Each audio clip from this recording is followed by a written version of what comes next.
Mayor Giuliani, in your graphic description of your day, you remarked on one incident that leads me to a series of thoughts on which I'd like to have your comment. You said that instantly when you arrived there and spoke to the fire chief in charge, you said, gosh, can you get a helicopter up to the top and rescue anyone? And he said, no, look at the flames. We can rescue people, below the impact area. Now, that reference, I guess, was to tower number 1, but presumably exactly the same doctrine applied to tower number 2. 4 people did manage to get down, but there obviously wasn't any way for your first responders to get above that area and to save anyone. That's the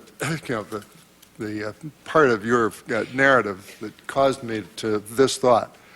Our chart shows that 2,602 people lost their lives in those 2 towers that day. 10 of them, of course, were hijackers. 147 were passengers in the 2 airplanes.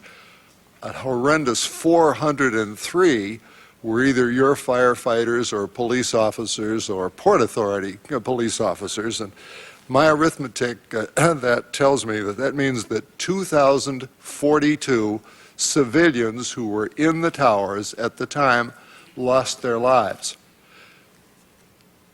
I'm not sure, but perhaps you can tell me whether or not there was any breakdown as to how many of those people were above the impact areas and how many were below.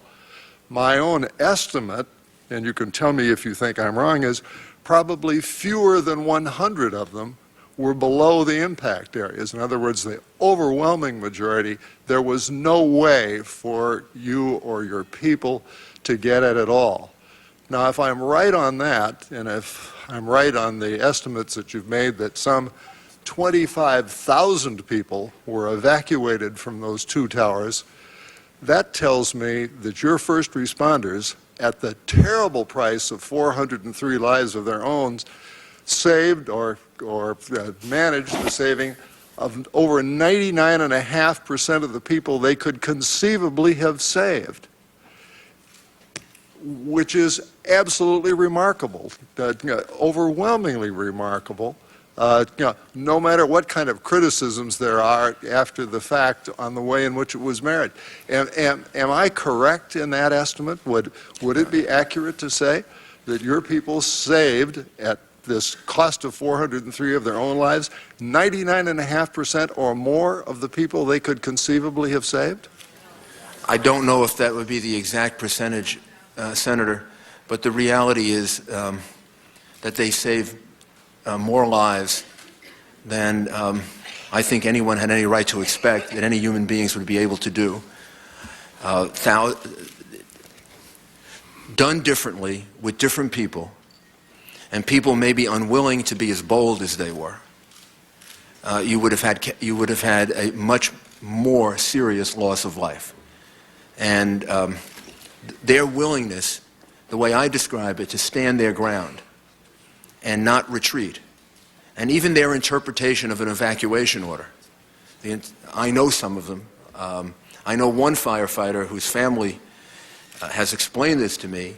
He was in the North Tower. He was evacuating people. He was given an evacuation order. He told his men to go, sent them down. They got out, but he was with a person in a wheelchair and an overweight person who were having a hard time getting down, so he stayed with them. So how did he interpret that evacuation order?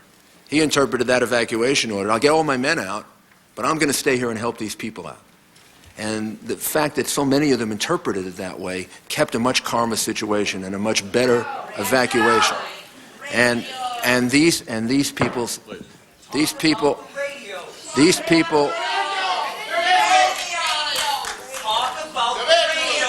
I would please ask.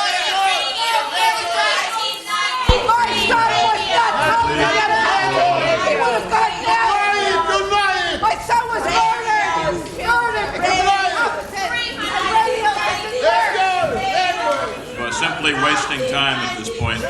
be used for You're questions. wasting time. Please. Well, Thank you. thank you, It's Mr. an Mayor. understandable- I think Senator, it's that an record was understandable- absolutely extraordinary. And when you undergo the losses, it creates, it's very understandable. Thank you. Commissioner Gorelick, if you want to continue to remain in the hearing, I would ask you please to be in order.